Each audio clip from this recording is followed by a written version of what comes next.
Payag din po ni Senador Rodante Marcoleta na kukomprontahin niya si Justice Secretary Crispin Remulla. Matatandaan na bago siya sumulat para sa pagrekomenda na maging state witness ang mga Diskaya, nagkausap pa sila ni Remulla at DOJ Undersecretary Jose Cadiz na nagsabing maaaring pumasok sa Witness Protection Program ang mag-asawang Diskaya.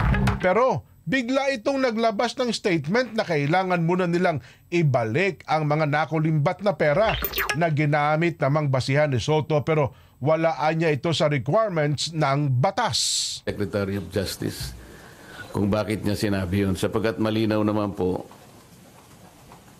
sa batas. Kung titingnan po ninyo yung Section 3, isama na po ninyo yung Section 10 ng Republic Act 6981. Maliwanag po doon kung ano-ano ang mga requirements na kakailanganin para mapasailalim ng Witness Protection Program ang isang witness na nag-a-apply. Hindi po kasama doon yung restitution na kanyang binabanggit na magbabalik ka pa ng kung ano-ano sa gobyerno. Unang-una po, nasa pag-iimbestiga pa lang po tayo Kanino kukunin at paano i-determine yung halaga na ibabalik ng mga Diskaya kung sakasakali? Wala po sa tuntunin ng batas.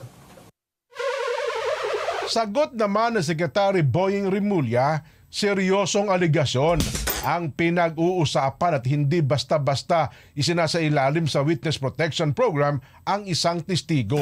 Kailangan ding sumunod sa proseso ng batas at kailangan sumailalim sa evaluation ang isang testigo bago aprubahan ng Witness Protection Program.